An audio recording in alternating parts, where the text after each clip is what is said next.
Hello friends, మీకు ఒక మంచి టాపిక్తో వచ్చాను ఈరోజు. నాకు తెలిసి మీరు అందరూ అన్ని ఛానల్స్లో చూస్తూ ఉంటారు అండ్ డైలీ మీరు చాలామందితో డిస్కస్ చేస్తూ ఉంటారు ఈ టాపిక్ గురించి. టాపిక్ ఏంటంటే fake experience. So fake experience, backdoor jobs, ఇలా చాలామంది అంటే ఇన్ఫ్లుయెన్స్ అనమాట.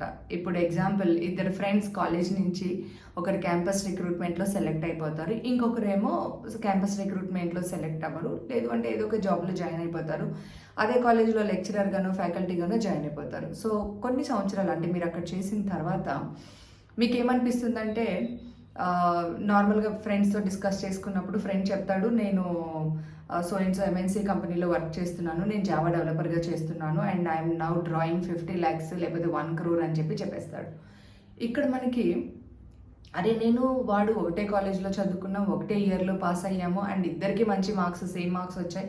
వాడేమో ఐటీ సైడ్ వెళ్ళిపోయాడు, నేనేమో ఇక్కడ లెక్చరర్గా ఫ్యాకల్టీగా లేకపోతే ఇంకేదో నాన్ ఐటీ జాబ్లో సెటిల్ అయిపోయాను అండ్ నాకు వచ్చేసి ఇంకా 30,000 50,000 వస్తుంది. అసలు ఏంటి డిఫరెన్స్, నేను కూడా ఐటీ సైడ్ వెళ్ళిపోతే అయిపోతుంది కదా, ఇంకెన్ని రోజులు ఇదే వర్క్ చేస్తాను అని చెప్పేసి అతనికి వచ్చే 50 lakhs గురించి ఆలోచించి ఇన్ఫ్లుయెన్స్ అయిపోయి, సో మనం కూడా మనకున్న జాబ్ని వదిలేసి సో అటు వెళ్ళాలని చాలామంది ట్రై చేస్తారు. అక్కడ వచ్చి 50 lakhs కనిపిస్తాయి, 50 lakhs వెనక ఉన్న ప్రెషరు, పెయిన్ ఎవరికి కనిపించదు. ఇక్కడ మీకు 30,000 వచ్చినా 50,000 వచ్చినా హ్యాపీగా ఉంటారు and A mental stress, tensions ఉండవు. మీ ఊర్లో, మీ కాలేజ్లో చెప్పుకుంటూ మీ ఫ్యామిలీతో మంచి టైం స్పెండ్ చేస్తూ ఉంటారు. ఓకే ఫైన్, అది ఒక పార్ట్ ఆఫ్ లైఫ్. సో ఇక్కడ మనం స్విచ్చింగ్ అనమాట. ఇప్పుడు నాన్ ఐటీలో ఉండి లేకపోతే ఒక టెక్నాలజీ నుంచి ఇంకో టెక్నాలజీకి వెళ్ళాలి అనుకునే వాళ్ళు చాలామంది ఫస్ట్ థింక్ చేసేది ఏంటంటే ఫేక్ ఎక్స్పీరియన్స్ పెట్టుకొని వెళ్దామని. ఎందుకంటే చాలామంది ఫ్రెండ్స్ అడ్వైస్ చేసేది కూడా ఇదే, ఫేక్ ఎక్స్పీరియన్స్ పెట్టుకో, ఫేక్ చేస్తే ఈజీగా వచ్చేస్తుంది, మీకు ఫ్రెషర్గా వెళ్తే రాదు, కష్టం అనేసి. సో ఫ్రెండ్స్ అందరినీ కన్సల్ట్ చేస్తారు, ఏ టెక్నాలజీ నేర్చుకుంటే ఇప్పుడు బూమింగ్ ఉంది, నేను ఏ టెక్నాలజీ నేర్చుకుంటే నాకు త్వరగా జాబ్ వస్తుంది, మంచి ప్యాకేజ్ వస్తుంది అని. త్వరగా కూడా కాదని మంచి ప్యాకేజ్ గురించి ఆలోచిస్తారు. సో మంచి ప్యాకేజ్ వస్తుంది అంటారు, ఓకే ఫైన్. ఒక ఫ్రెండ్ వచ్చేసి జావా కోడింగ్ నేర్చుకో అంటారు, ఇంకొకరు పైథాన్ నేర్చుకో అంటారు, అట్లా ఎస్ఎఫ్డిసి అని ఇంకొకరు అంటారు. తర్వాత ఏదో ఒకటి చూస్ చేసుకుంటా, ఫైన్ జావా డెవలప్మెంట్ తీసుకున్నా, జావా నేర్చేసుకున్నా, డెవలప్మెంట్ నేర్చుకున్నా, అన్ని దాంట్లో ఉన్న టెక్నాలజీస్ అన్ని వీలైనంత వరకు 6 monthsలో ఫుల్ నేర్చేసి తీసుకున్నా అండ్ ఇప్పుడు మనకి ఫేక్ ఎక్స్పీరియన్స్ కావాలి. అంటే ఏంటి, నాకు వర్కింగ్ ఎక్స్పీరియన్స్ లేదు, నేను ఇప్పుడు పనిచేసిన ఎక్స్పీరియన్స్ సరిపోదు. ఏం చేస్తారు వీళ్ళు, ఆటోమేటిక్గా ఏదో ఒక కంపెనీకి వెళ్ళేసి, అంటే ఫేక్ ఎక్స్పీరియన్స్ ఇచ్చే వాళ్ళని రీచ్ అవుతారు. అక్కడికి వెళ్ళేసి అక్కడ ఫేక్ ఎక్స్పీరియన్స్ తెచ్చుకుంటారు, చక్కగా యాడ్ చేసుకుంటారు రెజ్యూమేలో. ఏదో సమ్ ఏబీసీ కంపెనీ అక్కడ వర్క్ చేస్తున్నట్లు పెట్టుకుంటారు. ఇప్పుడు ఉన్న రియల్ ఎక్స్పీరియన్స్ని మాత్రం పక్కన పడేస్తారు, ఎందుకంటే అది నాన్ ఐటీ ఎక్స్పీరియన్స్, సో ఐటీకి పనికిరాదు. అక్కడ నీకు మంచి ప్యాకేజ్ కావాలి అంటే నువ్వు ఎక్స్పీరియన్స్డ్ అయి ఉండాలి. సో ఆ ఎక్స్పీరియన్స్ చూపించుకోవడం కోసం ఫేక్ చేస్తారు. సో ఫేక్ చేసిన తర్వాత ఇంటర్వ్యూ అటెండ్ అవుతారు, ఇంటర్వ్యూలో సెలెక్ట్ అవుతారు, అంతవరకు బాగానే ఉంటుంది. So company job offer release చేస్తుంది. ఆఫర్ వచ్చిన తర్వాత ఏం జరుగుతుంది, ఆఫర్ రాగానే వెళ్ళిపోయి జాబ్లో జాయిన్ అయిపోయి వర్క్ చేసేస్తామా? లేదు. ప్రతి కంపెనీకి కొన్ని పాలసీస్ ఉంటాయి. సో ఎంఎన్సీ పాలసీస్ వేరే ఉంటాయి, మిడ్ లెవెల్ సైజ్, నార్మల్ అంటే స్టార్టప్ కంపెనీస్కి ఒక పాలసీస్ ఉంటాయి. సో ఇక్కడ మనం చూడవలసింది ఏంటంటే, ఇప్పుడు ప్యాకేజ్ వచ్చిన తర్వాత let's take MNC companies only. మంచి ప్యాకేజెస్ కావాలి, ఇవన్నీ కావాలి అంటే మోస్ట్లీ మనకి ఎంఎన్సీ కంపెనీస్ నుంచే వస్తుంది. సో ఒక 3 years నువ్వు ఫేక్ ఎక్స్పీరియన్స్ పెట్టుకొని నువ్వు ఆ కంపెనీలోకి వెళ్ళినప్పుడు ఫస్ట్ జాబ్ ఆఫర్ రిలీజ్ అయిపోతుంది. జాబ్ ఆఫర్ వచ్చిన తర్వాత బీజీసీ ప్రాసెస్ అని ఉంటుందండి, బ్యాక్గ్రౌండ్ చెక్ ఉంటుంది, అంటే బ్యాక్గ్రౌండ్ వెరిఫికేషన్. ఈ బీజీవీ ప్రాసెస్ అనేది కంపెనీ టు కంపెనీ వేరీ అవుతుంది. కొన్ని కంపెనీస్ ఏమో ప్రీ బీజీసీ చేస్తారు, కొన్ని కంపెనీస్ ఏమో పోస్ట్ బీజీసీ చేస్తారు. ఈ ప్రీ బీజీసీ చేసినప్పుడు నార్మల్గా 1 month పడుతుంది. సో ఈ ప్రీ బీజీసీలో కనుక మీ బీజీసీ క్లియర్ అయితే హ్యాపీ, మీరు జాయిన్ అయిపోతారు, వర్క్ చేసుకుంటారు. ఒకవేళ ప్రీ బీజీసీలో మీ బీజీసీ ఫెయిల్ అయిపోతే మీ అందరితో అయిపోతుందండి, మళ్ళీ again you have to start hunting outside. Okay, ఇప్పుడు పోస్ట్ బీజీసీ ప్రాసెస్ చూద్దాం. పోస్ట్ బీజీసీ ప్రాసెస్ అంటే ఫస్ట్ మిమ్మల్ని ఆన్బోర్డ్ చేసుకుంటారు అండ్ మీరు వర్క్ చేస్తూ ఉంటారు, తర్వాత బీజీసీ ప్రాసెస్ ఇనిషియేట్ అవుతుంది. పోస్ట్ బీజీసీ ప్రాసెస్ అయినా ప్రీ బీజీసీ ప్రాసెస్ అయినా సో ఆ టైం లైన్స్ అనేది ఒకటే ఉంటుంది, అంటే మినిమం 1 month తీసుకుంటుంది. కొన్ని టైమ్స్లలో సిచ్యువేషన్స్లలో like university, college verification late అయినప్పుడు మోర్ దెన్ 1 month కూడా పడుతుంది. సో ఈ పోస్ట్ బీజీసీ వెరిఫికేషన్ ప్రాసెస్లో మీ బీజీసీ కనుక ఫెయిల్ అయితే, ఈ 1 month ఆర్ 2 month ఆర్ 3 monthలో కనుక ఫెయిల్ అయితే హెచ్ఆర్ వాళ్ళు మిమ్మల్ని పిలిచి మీ బీజీసీ ఫెయిల్ అయిందండి, మీరు ఫేక్ చేసి వచ్చారు, so your employment is getting terminated అని చెప్పేసి మీకు ఒక టర్మినేషన్ లెటర్ చేతిలో పెట్టి పంపిస్తారు. ఎంతో చక్కగా మర్యాదగా హ్యాపీగా మీరు ఒక చోట వర్క్ చేసుకుని ఉంటారు ఎన్ని రోజులు. అంత మంచి జాబ్ని అన్నీ వదిలేసుకొని వచ్చేసి ఫేక్ ఎక్స్పీరియన్స్తో మీరు ఇక్కడ జాయిన్ అయ్యి ఇక్కడ ఏమొస్తుంది, పరువు పోతుంది. ఫస్ట్ మన టర్మినేషన్ అనేదే మన పరువు తీసేస్తుంది అక్కడ, రైట్? సో ఆ టర్మినేషన్ లెటర్ తీసుకొని బయటికి రావాలి, మళ్ళీ హంటింగ్ స్టార్ట్ అవుతుంది. సో ఇట్లా మీరు ఎన్ని కంపెనీస్కి వెళ్ళినా కూడా ఇదే సిచ్యువేషన్ ఎదురైంది అనుకోండి, మీకు ఈ టైం అంతా వేస్ట్ అయిపోతుంది. సో అక్కడ మళ్ళీ it takes time for you to go back and work. ఒక చిన్న ఎగ్జాంపుల్ చెప్తాను మీకు.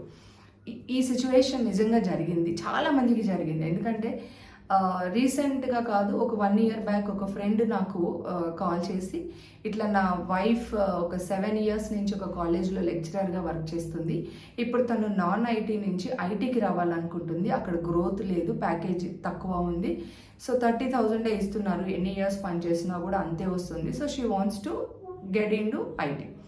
సో నేను చెప్పింది ఏంటంటే ఏమైనా హెల్ప్ చేయగలరా అనేసి. తను ఏదో కోర్స్ నేర్చుకుంది, ఫేక్ పెట్టుకొని వస్తుందంట అనేసి. కొంచెం నేను I'm actually completely against fake experiences. So ఆనెస్ట్గా చెప్పేసాను, సారీ నేను ఏం చేయలేను ఫేక్ ఎక్స్పీరియన్స్తో, సో ట్రై ఎల్స్వేర్. తర్వాత వాళ్ళు ఏం చేశారంటే ఒక ఫేక్ కంపెనీ దగ్గరికి వెళ్ళేసి ఫేక్ ఎక్స్పీరియన్స్ తీసుకొని ఒక ఎంఎన్సీలో అప్లై చేసుకుంది తను హ్యాపీగా. అక్కడ మంచి జాబ్ వచ్చింది, ఒక 12 lakhs ప్యాకేజ్, 30,000 నుంచి 12 lakhs అంటే ఆల్మోస్ట్ 1 lakh ప్యాకేజ్ వచ్చింది. తర్వాత ఎవరో ఫ్రెండ్స్ చెప్పారంట, నువ్వు ఇమీడియట్గా జాయిన్ అవుతానంటే జాయినింగ్ బోనస్ కూడా ఇస్తారు అడుగు అనేసి. సో ఇప్పుడేంటి, వచ్చిన దాంతో మనకి ఎప్పుడు సాటిస్ఫాక్షన్ ఉండదు కదా, సో ఎక్సైట్మెంట్, ఇంకా ఏదో వస్తుంది, గ్రీడీనెస్. సో ఈ గ్రీడీనెస్ ఏం చేసిందంటే నాకు జాయినింగ్ బోనస్ ఇస్తే నేను వస్తాను అనేసి. సో ఆ కంపెనీ ఏం చేసింది, మాకు జాయినింగ్ బోనస్ లేదండి, కాకపోతే మీ ప్యాకేజ్ని ఇంక్రీజ్ చేస్తాం అనేసి 12 lakhs ఉన్న దాన్ని కాస్త 15 lakhs వరకు ఇంక్రీజ్ చేశారు. అంటే తను 3 lakhs జాయినింగ్ బోనస్ అడిగింది కాబట్టి ఆ 3 కూడా యాడ్ చేసేసి 15 lakhs ప్యాకేజ్ ఇచ్చారు. ఇక్కడ ఏమైందంటే వాళ్ళు అప్పుడు చెప్పింది ఏంటంటే మీకు జాయినింగ్ మాత్రం బీజీసీ అయిపోయాక ఉంటుందండి, బీజీసీ అవ్వకుండా మేము ఆన్బోర్డ్ చేసుకోము అనేసి. ఓకే ఫైన్, ఇక్కడ ఆల్రెడీ ఫేక్ ఎక్స్పీరియన్స్ వచ్చేసింది, అన్నీ సబ్మిట్ చేసేసాము, ఎందుకంటే ఆ ఫేక్ ఇచ్చిన కంపెనీ ఉంటుంది అక్కడ, మీకు వెరిఫై చేసి పెడుతుంది, because you can easily manage your employment verification. So ఇప్పుడు బీజీసీ ప్రాసెస్ స్టార్ట్ అయింది. సో వీళ్ళు ఏంటి, కంపెనీ పాలసీ ప్రకారం వాళ్ళు థర్డ్ పార్టీకి ఇచ్చేస్తారు, థర్డ్ పార్టీ వాళ్ళు బీజీసీ స్టార్ట్ చేస్తారు. ఎడ్యుకేషన్, మీ employment, ID check, criminal check అన్నీ చేస్తారు. క్రిమినల్ క్లియర్ అవుతుంది, ఐడి క్లియర్ అయిపోతుంది, ఎడ్యుకేషన్ కూడా క్లియర్ అయిపోతుంది, ఇప్పుడు ఎంప్లాయ్మెంట్ చెక్. సో అక్కడ ఏం జరిగిందంటే ఏ కంపెనీ నుంచి అయితే వీళ్ళు ఫేక్ తెచ్చుకొని పెట్టుకున్నారో అక్కడ వెరిఫికేషన్ డిలే అయ్యింది. వెరిఫికేషన్ డిలే అవ్వడంతో వీళ్ళు ఏం చేశారు, బీజీసీ వెండర్స్ కనెక్ట్ అయిపోయి మీ ఎంప్లాయ్మెంట్ చెక్ డిలే అవుతుందండి, మీరు కొంచెం మాకు PF statement, bank statement, Form 16 కనుక ఇస్తే మేము ఈ వెరిఫికేషన్ కంప్లీట్ చేసి మీ కంపెనీకి సబ్మిట్ చేస్తామనేసి. ఇక్కడ వచ్చిందండి ప్రాబ్లం. ఎక్స్పీరియన్స్ని అయితే మేనేజ్ చేయగలరు మీరు, ఎంప్లాయ్మెంట్ని ఈజీగా మేనేజ్ చేయగలరు, ఎందుకంటే వెరిఫికేషన్ ఎవరి నుంచి అయితే మీరు ఆ ఫేక్ ఎక్స్పీరియన్స్ కొనుక్కుంటారో వాళ్ళు వెరిఫై చేస్తారు, అయిపోతుంది. Bank statement, PF statement, Form 16 ఎలా మేనేజ్ చేస్తారు? ఓకే, డాక్యుమెంట్స్ వైజ్ అది కూడా మేనేజ్ చేస్తారు, you can manage documents, fake bank statements, fake pay slips, fake PF, fake Form 16 అన్నీ వస్తాయి. కానీ ఈ కంపెనీ మేనేజ్ చేసి వెరిఫై చేసినట్లు బ్యాంకర్ని మేనేజ్ చేయగలరా మీరు? పిఎఫ్ ట్రస్ట్ని మేనేజ్ చేయగలరా మీరు? No. Compulsory PF account open చేసి అక్కడ మీ పిఎఫ్ అకౌంట్ ఉందా లేదా చూసి మీకు ఏ కంపెనీ నుంచి ఎంత క్రెడిట్ అవుతుంది, ఎన్ని రోజులు క్రెడిట్ అయింది మొత్తం చూస్తారు, ఏది ప్రాపర్ వెరిఫికేషన్ జరిగే ప్లేస్లో. తర్వాత బ్యాంక్కి వెళ్తారు, మీరు ఇచ్చిన స్టేట్మెంట్ చూపించి బ్యాంక్లో వెరిఫికేషన్ అడుగుతారు అండ్ వాళ్ళు సైన్ చేసి స్టాంప్ చేయాలి. సో చేస్తారు, బ్యాంక్లో మీకు అకౌంట్ ఉండుండొచ్చు, మీకు ఒక 30,000 క్రెడిట్ అవుతూ ఉండుండొచ్చు, కానీ మీరు ఇక్కడ ఎంతో పెట్టుకొని ఉంటారు కదా, 15, 16, 17 అనేసి, ఎందుకంటే 12 lakhs 15 lakhs రావాలి అంటే మనం కొంచెం చూపించి ఎక్కువ అడిగితే ఎవరు, సో దానికి తగ్గట్లుగా చూపించుకొని ట్రై చేస్తారు. ఇక్కడ మీరు దీన్ని మేనేజ్ చేయగలరా? లేదు. సో స్టేట్మెంట్ వెరిఫై అవుతుంది కానీ అక్కడ క్రెడిట్ అయ్యే అమౌంట్ వెరిఫై అవుతుందా? అవ్వదు. అగైన్ అక్కడ స్టక్ అయిపోతారు. సో వాళ్ళు ఏం చేశారంటే బీజీసీ ఫెయిల్ అయిపోయింది, వెంటనే ఫోన్ చేసేసి ఈలోపు ఏం చేసింది, తిను ఆల్రెడీ తినికి మంచి జాబ్ వచ్చింది కాబట్టి అక్కడ రిజైన్ చేసేసారు. అండ్ దెన్ ఏ లొకేషన్లో అయితే జాబ్ వచ్చిందో అక్కడికి రీలొకేట్ అయిపోయారు. మొత్తం రెడీ అయిపోయారు అనమాట. ఎందుకంటే 1-2 వీక్స్లో పోస్టింగ్ వచ్చేస్తుంది, సో వెళ్ళిపోవాలి కదా. సో ప్లాన్స్ అన్నీ అయిపోయినాయి, ఒక ఏరియా నుంచి, ఒక స్టేట్ నుంచి ఇంకో స్టేట్కి. కానీ అక్కడికి వెళ్ళిన తర్వాత జరిగింది ఏంటంటే లిటరల్గా తన బీజీసీ ఫెయిల్ అయిపోయింది. వెంటనే వాళ్ళు, సారీ మేడం, మీ బీజీసీ ఫెయిల్ అయింది, మీరు ఇచ్చినదంతా fake experience, so we are cancelling your offer letter, recalling your offer letter అని చెప్పేసి ఆఫర్ రీకాల్ చేసుకున్నారు. ఇప్పుడు సిచ్యువేషన్ ఏంటి, ఎక్కడైతే రిజైన్ చేశారో అక్కడికి మళ్ళీ వెళ్ళలేరు. అక్కడ ఆల్రెడీ అక్కడ సెలబ్రేషన్స్ కూడా అయిపోయినాయి. ఐటీలో జాబ్ వచ్చింది, 12 lakhs ప్యాకేజ్ వచ్చింది, ఆర్ 15 lakhs వచ్చేసింది. ఇంకా ఒక సెలబ్రేషన్స్ పార్టీ మొత్తం.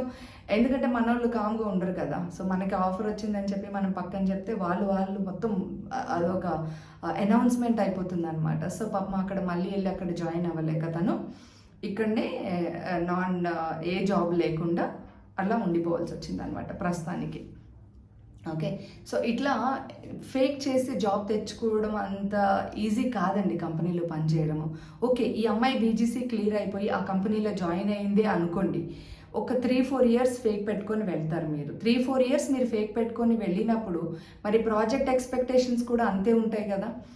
ఇంటర్వ్యూలో మీరు మేనేజ్ చేసినంత ఈజీ కాదు మీరు రియల్ టైంలో మేనేజ్ చేయడం. ఓకే, మీరు ఆఫీస్కి వెళ్ళి అక్కడ కూర్చొని ఒక 3-4 years ఎక్స్పీరియన్స్డ్ ప్రొఫెషనల్స్ నుంచి వచ్చే ఎక్స్పెక్టేషన్స్ మీకు టాస్క్ ఇచ్చి చేయమంటారు. ఓకే, అక్కడ మీకు ట్రైనింగ్ ఉండదు. ఒక ఫ్రెషర్ని ఒక 3 months 6 months ట్రైన్ చేసి అప్పుడు ప్రాజెక్ట్లో కూర్చోబెట్టి పని చేసుకునేలాగా మిమ్మల్ని చెయ్యరు. ఎందుకంటే అక్కడ ఆల్రెడీ మీరు నాకు 3 years 4 years అని పెట్టుకొని వస్తారు కదా. సో అక్కడ మేనేజ్ చేయడం చాలా కష్టం అండి, పరువు పోతుంది. ఓకే, అక్కడ మీరు వర్క్ చేయలేకపోతే 2 monthsకో 3 monthsకో పిలిచేసి సారీ అండర్ పర్ఫార్మెన్స్ అని చెప్పేసి మిమ్మల్ని తీసేస్తారు. ఓకే, సో చాలామంది అండి, అంటే 100కి ఒక 10 members త్రూ అయిపోతారు, మేనేజ్ చేస్తారు. ఎందుకంటే చాలా హార్డ్ వర్క్ చేస్తారు. అక్కడ కూడా వాళ్ళు ఎక్కడ కూడా దొరకకుండా అక్కడ ఇచ్చిన టాస్క్ని కూడా మంచిగా చక్కగా డెలివరీ చేసేలాగా వాళ్ళు ప్రిపేర్ అవుతారు. జస్ట్ ట్రైనింగ్ ఇన్స్టిట్యూట్కి వెళ్ళి అక్కడ చెప్పిన బేసిక్స్ నేర్చుకొని జాబ్ తెచ్చుకొని అక్కడ వెళ్ళి చేసేయాలి అన్నంత ఈజీ కాదండి రియల్ టైం. ఆ రియల్ టైం ఎన్వైర్న్మెంట్ డిఫరెంట్గా ఉంటుంది. సో చాలామంది ఈ ఫేక్ ఎక్స్పీరియన్స్ పెట్టుకొని ఆ ఫేక్ ఎక్స్పీరియన్స్ కొనుక్కోవడం కోసం మీరు వేలు ఖర్చు పెట్టి వాళ్ళకి లక్షలు మనీ ఇచ్చేసి ఎక్స్పీరియన్స్ కొనుక్కొని ఇంత టైం మనీ అన్నీ వేస్ట్ చేసుకుంటారు. ఇంకోటి ఏంటో చెప్పనా, ఇట్లా మీరు ఎక్కడైతే ఫేక్ ఎక్స్పీరియన్స్ పెట్టుకొని జాబ్కి వస్తారో, ఇంకొక సినారియో చెప్తాను. ఇదే కంపెనీలో ఈఎంఐ అట్లా వర్క్ చేసింది అనుకోండి. సో ఒక 3 months తర్వాత ప్రాజెక్ట్ అయిపోతుంది, ఇంకో ప్రాజెక్ట్కి వెళ్ళాలి. కొన్ని కంపెనీస్లలో ఎవ్రీ ప్రాజెక్ట్కి కూడా బీజీసీ అవుతుందండి. ఇక్కడ ఈ కంపెనీ ఈ ప్రాజెక్ట్లో 1 year చేసింది, బీజీసీ క్లియర్ అయిపోయింది, నెక్స్ట్ ఇంకో ప్రాజెక్ట్కి వెళ్ళాలి, అక్కడ కూడా బీజీసీ అవుతుంది. సో ఇక్కడ ఉన్నప్పుడు నువ్వు ఎక్కడైతే ఫేక్ ఎక్స్పీరియన్స్ కొనుక్కున్నావో వాళ్ళు ఎగ్జిస్టింగ్, వాళ్ళని వెరిఫికేషన్ క్లియర్ చేస్తారు, నీ ఎంప్లాయ్మెంట్ వెరిఫై చేస్తారు. కానీ వాళ్ళు 1 year తర్వాత వైండ్ అప్. అదేదో జెన్యున్ కంపెనీ కాదు కదా, వాళ్ళకి ఒకంటూ విజన్ ఉండదు, ఏదో ఫేక్ ఎక్స్పీరియన్స్లు ఇచ్చుకుంటూ ఉంటారు. ఎవ్రీ 1 yearకి 2 yearsకి కంపెనీ నేమ్ మార్చేస్తారు, అక్కడ క్లోజ్ చేసి ఇంకో చోటుకి వెళ్ళిపోతూ ఉంటారు. ఎందుకంటే వాళ్ళ పని అదే అనమాట. ఇప్పుడు కొత్త ప్రాజెక్ట్కి వెళ్తున్నావు నువ్వు, మళ్ళీ బీజీసీ ఇనిషియేట్ అవుతుంది. అక్కడ మళ్ళీ బీజీసీ ఇనిషియేట్ అయినప్పుడు నీకు ఎవరైతే ఫేక్ ఎక్స్పీరియన్స్ ఇచ్చారో వాళ్ళు లేకపోతే, if that company is closed, who will verify your employment? సరే, ఈ కంపెనీ ఎగ్జిస్టింగ్ వైండప్ అయింది అంటే వెళ్ళి చూస్తారు, వెబ్సైట్ చూస్తారు, కంపెనీ క్యాపిటల్ మొత్తం చూస్తారు, అది మ్యాచ్ అవ్వదు స్టాండర్డ్స్కి. సో అప్పుడైనా సరే మీ బీజీసీ ఫెయిల్ అవుతుంది. సో ఎక్కడో చోట మీరు స్టక్ అవ్వడం కంపల్సరీ అండి. ఇప్పుడు నార్మల్గా కొన్ని ఎంఎన్సీస్లలో 3-4 years బ్యాక్ జాయిన్ అయిన వాళ్ళు కూడా ఈ కరోనా తర్వాత చేసిన ఫేక్ ఎంప్లాయ్మెంట్స్, మూన్ లైటింగ్, వీటి వల్ల ఏమైందంటే వెరిఫికేషన్ చాలా స్ట్రిక్ట్ అయిపోయింది అనమాట. అంటే నువ్వు జాయిన్ అయిన తర్వాత కూడా 6 monthsకి 1 yearకి కూడా వెరిఫికేషన్ స్టార్ట్ చేస్తున్నారు. అప్పుడు కూడా నీ పిఎఫ్ వెరిఫికేషన్ చేస్తారు. ఇప్పుడు పిఎఫ్ వెరిఫికేషన్ కూడా పార్ట్ ఆఫ్ ది బీజీవీ అండి. సో బ్యాక్గ్రౌండ్ వెరిఫికేషన్లో పిఎఫ్ వెరిఫికేషన్ ఎందుకు ఇంక్లూడ్ చేశారు అంటే డూల్ ఎంప్లాయ్మెంట్, మూన్ లైటింగ్ వాళ్ళ కోసం. వీళ్ళేంటి 2-3 కంపెనీల్లో చేస్తూ ఉంటారు, వర్క్ ఫ్రమ్ హోమ్ ఉన్నప్పుడు ఎక్కువ ఇలాంటి అడ్వాంటేజ్ తీసుకుంటారు. సో ఇలాంటి వాళ్ళకి పిఎఫ్లు ఉంటాయి, 2 కంపెనీల నుంచి పిఎఫ్ క్రెడిట్ అవుతే అక్కడ ఈజీగా తెలిసిపోతుంది అనమాట. సో ప్రతి ఒక్కరికి, ప్రతి కంపెనీకి మీ పిఎఫ్ అకౌంట్కి యాక్సెస్ ఉంటుంది. ఓకే, మీ యూఏఎన్ నెంబర్, మీ పిఎఫ్ బేసిస్ చేసుకొని మీరు ఆ కంపెనీలో పనిచేశారా లేదా, మీకు ఎప్పటి నుంచి ఎప్పటి వరకు మీకు పిఎఫ్ క్రెడిట్ అయింది, ప్రతిదీ చూడగలరు. అన్ని కంపెనీల్లో పనిచేశారు, హిస్టరీ మొత్తం కనిపిస్తుంది అక్కడ. మీరు అనుకున్నంత ఈజీ కాదు మేనేజ్ చేయడం. Okay, so companies are now verifying each and everything that is related to our employment. Be very careful. Okay, don't take it so easy and don't think you are cheating companies. Okay, companies are there to verify your BGV anytime in your entire employment while you're working in this company. Okay, so this is one thing. So ఇట్లా మీరు background verification manage చేస్తారు, అయిపోతుంది. Fake experience తెచ్చుకుంటారు, join అయిపోతారు, ఆ company wind up అయిపోతుంది, అక్కడ stuck అయిపోతారు, అవుట్. ఇది కాకుండా బ్యాక్డోర్ ఎంట్రీస్ అనమాట. ఈ బ్యాక్డోర్ ఎంట్రీస్లలో చాలామంది అండి లక్షలు కట్టేసి అక్కడ ఎవరో లోపల పనిచేసే వాళ్ళు, నీకు నేను జాబ్ ఇప్పిస్తాను, నువ్వు ఫేక్ పెట్టుకొని రా అనగానే అక్కడ ఫేక్ ఎక్స్పీరియన్స్ తెచ్చుకున్నందుకు పే చేస్తావు, మళ్ళీ ఇక్కడ వీడు నీకు హెల్ప్ చేసినందుకు వీడికి పే చేస్తావు. ఈ బ్యాక్ డోర్ ఎందుకండి అసలు? మీకు నిజంగా నువ్వు వర్క్ చేయాలి ఒక కంపెనీలో అనుకున్నప్పుడు ఫ్రంట్ డోర్ నుంచే వెళ్ళొచ్చు కదా. నీకు స్కిల్ ఉందంటే నువ్వు డైరెక్ట్గా ఇంటర్వ్యూ అటెండ్ అయ్యి క్రాక్ చేయి. ఈ కంపెనీ కాకపోతే ఇంకో కంపెనీ, 100 కంపెనీలు అటెండ్ అవ్వు, ఏదో ఒక దాంట్లో సెలెక్ట్ అయిపోతావు. ఎందుకు బ్యాక్ డోర్? వీడికి ఒక 3-4 lakhs ఇవ్వాలా, అక్కడ ఫేక్కి ఒక 3-4 lakhs ఇవ్వాలా, 10 lakhs 5 lakhs ఖర్చు పెట్టుకొని కంపెనీలోకి వస్తావు. నీకు వీడు జాబ్ అయితే ఇవ్వగలడు కానీ నీ జాబ్ అయితే చేసి పెట్టడండి. అక్కడికి వెళ్ళిన తర్వాత నువ్వు పనిచేసే ప్రాజెక్ట్ వేరే, టీం వేరే, నువ్వు డెలివర్ చేయాల్సిన వర్క్ వేరే. అక్కడ వెళ్ళిన తర్వాత మీకు ఇచ్చిన వర్క్ మీరు డెలివర్ చేయలేదు అనుకోండి, ఒక 2 months చూస్తాడు, 3 months చూస్తాడు, 6 months under performance, out. He is not performing. He doesn't even understand the concepts. He doesn't even understand the environment. I don't know how was he recruited, who recruited him. Okay, so he is not even able to deliver the work that a fresher is delivering. Out. పిలుస్తారు, HR వాళ్ళకి mail పెట్టేస్తారు. HR వాళ్ళు పిలిచి, sorry అండి మీరు under performing, so మిమ్మల్ని మేము continue చేయలేము, వీఆర్ టర్మినేటింగ్ యువర్ సర్వీసెస్ అని చెప్పి చాలా చక్కగా మీకు మళ్ళీ టర్మినేషన్ లెటర్ చేతిలో పెడతారు. ఇప్పుడు మీరు పెట్టిన ఫేక్ ఎక్స్పీరియన్స్ అమౌంట్, ఈ బ్యాక్ డోర్ అమౌంట్ వస్తుందా? రాదు. కనీసం మీరు పెట్టిన దాంట్లో సగం కూడా మీరు సంపాదించే టైం లేకుండా మిమ్మల్ని తీసేస్తారు. ఇది ఎవరి తప్పు? నీ తప్పు. డబ్బులు తీసుకున్నవాడు వాడి తప్పు కాదు, వాడు బిజినెస్ చేస్తున్నాడు. ఓకే, ఇంకొకడు ఫేక్ చేస్తున్నాడు, హెచ్ఆర్ వాళ్ళు డ్యూటీ చేస్తున్నారు. మీరు హెచ్ఆర్ వాళ్ళని ఫేక్ చేసి, హెచ్ఆర్ వాళ్ళని చీట్ చేసి కంపెనీలకు వచ్చి ఈజీగా మేము సర్వైవ్ అవ్వచ్చు అనుకుంటే చాలా తప్పండి. మీరు ఎక్కడైతే వర్క్ చేస్తున్నారో దాంట్లో ఎక్సెల్ అవ్వండి. ఓకే, నాన్ ఐటీ జాబ్ చేస్తున్నాము, లేకపోతే 5 years 7 years 10 years గ్యాప్ వచ్చింది, మేము వర్క్ చేయలేమా, ఐటీలోకి రాలేమా అంటే అట్లా ఏం లేదండి. ఎంఎన్సీ కంపెనీస్లో మాత్రమే ఈ గ్యాప్ కండిషన్స్ ఉంటే, ఈ బీజీసీ స్ట్రిక్ట్ బీజీసీ ఉంటుంది. ఎందుకంటే నువ్వు పనిచేసిన టెన్యూర్ మొత్తం చేస్తాం మేము అని చెక్ చేసుకొని తీసుకుంటారు, ఎందుకంటే అది వాళ్ళకి అవసరం. ఓకే, బట్ ఇంకా చాలా కంపెనీస్ ఉన్నాయండి. ప్యాకేజ్ ఆ గ్రీడీనెస్ పక్కన పెడితే హై ప్యాకేజెస్ కావాలా, ఎంఎన్సీలోనే పని చేయాలా, అద్దాల మధ్యలో కూర్చొని ఎంజాయ్ చేయాలా అనుకునే అదొక్కటి పక్కన పడేస్తే, మీరు నిజంగా కష్టపడి మంచి టెక్నాలజీ, అడ్వాన్స్ టెక్నాలజీ ఏదైనా ప్రోగ్రామింగ్, కోడింగ్ నేర్చుకొని ఒక స్టార్టప్లో పని చేయండి, చక్కగా ఇస్తారు జాబ్స్. అట్లాగే ఒక మిడిల్ సైజ్ కంపెనీలోకి వెళ్ళి పని చేయండి, చక్కగా ఇస్తారు. మీరు ఇంటర్వ్యూలో కనుక మీరు ప్రూవ్ చేసుకోగలిగితే, if you can really prove that you can compete with the 2 years or 3 years engineer working in that company, ఎందుకు తీసుకోరు? మీ కాన్ఫిడెన్స్ మీద ఉంటుంది. నేను జావా నేర్చుకున్నాను, పైథాన్ నేర్చుకున్నాను, లేకపోతే సేల్స్ ఫోర్స్ నేర్చుకున్నాను, నేను రెడీగా ఉన్నాను, మీరు నన్ను హైర్ చేసుకోండి, కాన్ఫిడెంట్గా నువ్వు చెప్పగలగాలి. మీరు నన్ను హైర్ చేసుకోండి, మీ కంపెనీలో పనిచేసే 3 years 5 years వాళ్ళతో ఈక్వల్గా వర్క్ చేస్తాను అని. ఆ ఎక్స్టెంట్కి, ఆ లెవెల్కి నిన్ను నువ్వు స్కిల్ ఎన్హాన్స్ చేసుకోగలిగితే ఎందుకు ఇవ్వరు జాబ్స్? వస్తుంది, నువ్వు ఫేక్ చేయాల్సిన అవసరమే లేదు. మేబీ వెంటనే నీకు 50 lakhs 40 lakhs రాకపోవచ్చు, 10 lakhs వస్తుంది. యాక్సెప్ట్ చేయండి, తీసుకోండి, వర్క్ చేయండి, ఒక 6 months 1 year పని చేయండి, ప్రూవ్ చేసుకోండి. ఈ 1 year ఒక 7 years 30,000కి పని చేసిన మనము ఇంకొక 1 year 90,000 80,000కి పని చేయలేరా? చేసి కష్టపడి అప్పుడు ట్రై చేయండి మార్కెట్లో. ఓకే, ఈ 1 year ఎక్స్పీరియన్స్ మిమ్మల్ని తీసుకుంటుంది నెక్స్ట్ లెవెల్కి. మీరు ఇక్కడ అచీవ్ అయిన మీ అచీవ్మెంట్స్, మీ డెలివరబుల్స్, మీ కాన్ఫిడెన్స్ లెవెల్స్ పెరుగుతుంది, మీకు రియల్ టైమ్ ఎన్వైర్న్మెంట్ అర్థమవుతుంది. You can really compete with 10 years experienced also. Just imagine చేయండి, థింక్ చేయండి, ఒక కాలేజ్ క్యాంపస్లో ఒక బీటెక్ ఫ్రెషర్ని థర్డ్ ఇయర్లోనో 4th ఇయర్లోనో ఒక కంపెనీ క్యాంపస్ డ్రైవ్లో 50 lakhs ఇచ్చి రిక్రూట్ చేసింది, 60 lakhs ఇచ్చి రిక్రూట్ చేసింది, లేకపోతే 1 crore ప్యాకేజ్తో ఒక అమ్మాయి కాలేజ్లో కొట్టేసింది, ఒక అమ్మాయి ఇంటర్న్షిప్కి వెళ్ళేసి అక్కడ 52 lakhs ప్యాకేజ్ తెచ్చుకుంది అని చెప్తూ ఉంటారు కదా. మరి వీళ్ళంతా ఫ్రెషర్సే కదా. ఫ్రెషర్స్కి ఆ కంపెనీస్ అంత ప్యాకేజ్ ఇస్తున్నాయి అంటే ఏం చూసిస్తుంది? ఆ కంపెనీలో 10 years అతనికి కూడా 50 lakhs రాకపోవచ్చు, కానీ ఈ అమ్మాయి ఫ్రెషర్గా 50 lakhs తెచ్చుకుంటుంది. అది టాలెంట్. ఓకే, తను ఏదైతే టెక్నాలజీ చూస్ చేసుకుంటుందో ఆ టెక్నాలజీకి కావాల్సిన అన్నీ నేర్చేసుకుంటుంది పర్ఫెక్ట్గా, డెప్త్. ఓకే, ఎగ్జాంపుల్ మీరు ఒక జావా తీసుకుంటారండి, జావా నేర్చుకుంటారు.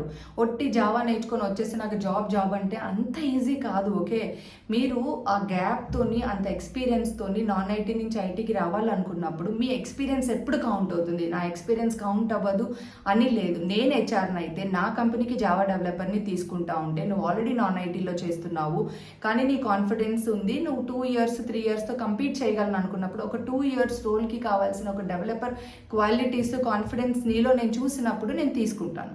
And we don't mind paying you the same that we're paying to the same 2 years experienced engineer. సో ఇక్కడ కావాల్సింది ఏంటి? జావా చేస్తే సరిపోతుందా? టూల్స్ ఏంటి, టెక్నాలజీస్ ఏంటి, ఏ డేటాబేస్ నేర్చుకోవాలి, ఏ క్లౌడ్ నేర్చుకోవాలి. సో ఇవన్నీ ఉంటే ఆ ప్రాజెక్ట్ కావాల్సిన నీడ్ అదే కదా. జాబ్ డిస్క్రిప్షన్లో మేము మెన్షన్ చేస్తాము. సో ఈ should be very good in Java coding, he should be very good in so and so database, ఈ టూల్లో వర్క్ చేసి ఉండాలి, లేకపోతే ఇతనికి AWS లేకపోతే GCP క్లౌడ్లో ఎక్స్పీరియన్స్ లేకపోయినా కనీసం నాలెడ్జ్ ఉండాలి. ఇవన్నీ చూసుకుంటాం కదా. మరి వీటన్నిటిలో కనుక నువ్వు కొంచెం ఎన్హాన్స్ చేసుకుంటే ఆ 6 monthsలో ఈ జావాతో పాటు 2 గంటలు 3 గంటలు ట్రైనింగ్ వెళ్తావు. ఆ 2-3 hours జావా కోడింగ్తో పాటు ఇంకొక 1 hour మిగతా వాటి మీద ఫోకస్ చేయి. ఏ డేటాబేస్ నేర్చుకోవాలి, ఏ టూల్స్లలో నువ్వు నేర్చుకోవాలి, ఏ క్లౌడ్ నేర్చుకుంటే నీకు జాబ్ వస్తుంది. ఇవన్నీ నేర్చుకోవడానికి నీకు కొంచెం టైం చాలండి. ఆ 6 monthsలోనే మీరు ఇవన్నీ ఎక్స్ప్లోర్ అవ్వచ్చు. చాలామంది చెప్తారు దీనికి 6 months పడుతుందిరా, దానికి 6 months పడుతుంది, ఇంకో దానికి 6 months పడుతుంది. కాదండి, మనం నార్మల్గా క్లాసెస్ కాలేజ్ మొత్తం మన పొద్దున్న నుంచి సాయంత్రం వరకు లేకపోతే ఫుల్ డే హాఫ్ డే కాలేజ్లో కూర్చొని అన్ని సబ్జెక్ట్స్ నేర్చుకున్నాం కదా. మరి ఆ 1 yearలో ఒక సెమిస్టర్లో ఒక 5 subjects 6 subjects చదువుకొని నేర్చుకొని క్లియర్ చేసి ఎగ్జామ్స్ రాసి ఫుల్ మార్క్స్ తెచ్చుకున్న మనకి ఒక టెక్నాలజీ చూస్ చేసుకున్నప్పుడు దాని టూల్స్, డేటాబేసెస్, క్లౌడ్ ఇవి మొత్తం నేర్చుకోవడానికి 1 year 2 years కావాలా? థింక్ చేయండి. ఓకే, అదే టైం పీరియడ్లో అదే రోజు నువ్వు అన్నీ నేర్చుకోవచ్చు. Okay, it all depends on you. How you plan your day, how you learn it. Stop faking experiences. Okay guys, and stop reaching out to these backdoor entries. Back door అస్సలు వద్దండి. Front door చూస్ చేసుకో, కాన్ఫిడెంట్గా నిన్ను నువ్వు mould చేసుకో. Build your self. You can easily get a job for a better package and for an attractive package and try to compete with the one who is already working in a company. That's how you have to build yourself. And this is all my experience. Okay, I have been working for multiple companies and I've recruited thousands of engineers, and we know what is fake, what is genuine, and who is really working in a company, who is not. It's not an easy task, and even if someone manages to get through interviews, it's difficult for them to survive in the project, and we terminate them within no time. Okay, so the best thing is understand which technology is evergreen. Okay, so there is no technology that ante itla నార్మల్గా C++, Java, Python, ప్రతి టెక్నాలజీకి ప్రతి కంపెనీలో importance ఉంటుంది. So coding, ఏదైనా coding main మనకి Java, Python నేర్చుకుంటే మీకు ఈజీగా మీరు జాబ్స్ కొట్టేయచ్చు. సేల్స్ ఫోర్స్ ఇవన్నీ నేర్చుకుంటే వచ్చేయచ్చు అని మేము ఈజీగా చెప్తాము, కానీ మీకేం అర్థమవుతుంది, మీరు ఏది నేర్చుకుంటే మీరు ఎక్సెల్ అవ్వగలరు, అది ఇంపార్టెంట్ అండి. అన్ని సబ్జెక్ట్స్ అందరికీ అర్థం కావు. మీకు అర్థమయ్యే సబ్జెక్ట్, మీకు అర్థమయ్యే ప్రోగ్రామింగ్ లాంగ్వేజ్లో నేర్చుకోండి. సో అప్పుడు మీరు ఈజీగా ట్రై చేయండి. మీకున్న ఎక్స్పీరియన్స్ని జెన్యున్గా, ఫెయిర్గా, ధైర్యంగా మీరు అప్లై చేసుకొని ట్రై చేయండి. మాలాంటి హెచ్ఆర్స్ చాలామంది ఉన్నారు. మేము చక్కగా మీకు ఆ అవకాశాన్ని ఇస్తాము. మీ ప్రొఫైల్ నెక్స్ట్ లెవెల్కి వెళ్తుంది. మీరు ఇంటర్వ్యూస్ అటెండ్ అవ్వచ్చు, మీరు క్లియర్ చేయొచ్చు. You can easily get a job. Okay. So, fake experience చేయడం వల్ల చాలా డిసడ్వాంటేజెస్ ఉన్నాయి. సో, చాలామంది అండి 1% త్రూ అయిపోతారు. హ్యాపీగా సెటిల్ అయిపోతారు. సో, చాలామంది స్ట్రగుల్ అవుతూనే ఉంటారు వర్క్ చేసిన అన్ని రోజులు. ఒక కంపెనీ నుంచి ఇంకో కంపెనీకెళ్తే అక్కడ ప్రాబ్లమ్ మళ్ళీ. ఈ కంపెనీ బీజీసీ అయిపోయింది. నెక్స్ట్ ఇంకో కంపెనీకి స్విచ్ అవుతారు. అక్కడ మళ్ళీ బీజీసీ చేస్తారు కదా! ఇది చేస్తారు, దానికంటే ముందుది చేస్తారు. సో, ఈ ఈ ప్రాబ్లమ్స్ అన్ని ఫేస్ చేయకుండా హ్యాపీగా ఉండాలి అంటే మీరు రైట్ వేలో ట్రై చేయండి. మీకు ఈజీగా జాబ్ వస్తుంది. You can happily settle in IT అనమాట. మీకు ఏదైనా క్వెషన్స్ ఉన్నాయి ఇంకా దీనికి రిలేటెడ్ ఎలా ఏంటి అంటే you can always reach out to me అండి. You can check my profile in LinkedIn. Kalpana Chaudhary అను is my LinkedIn profile. You can message me any time and I'll try to address. I am not very active in LinkedIn messages, but at least for you guys I will try to address all your messages. And you can even take my email id, message me in my under comments. I can give you my email id. If you want to write anything to me, please reach out to me. With all my 14 years of experience, I'll try to help as many people as possible. Okay, thank you so much and thanks for watching my video. Bye bye.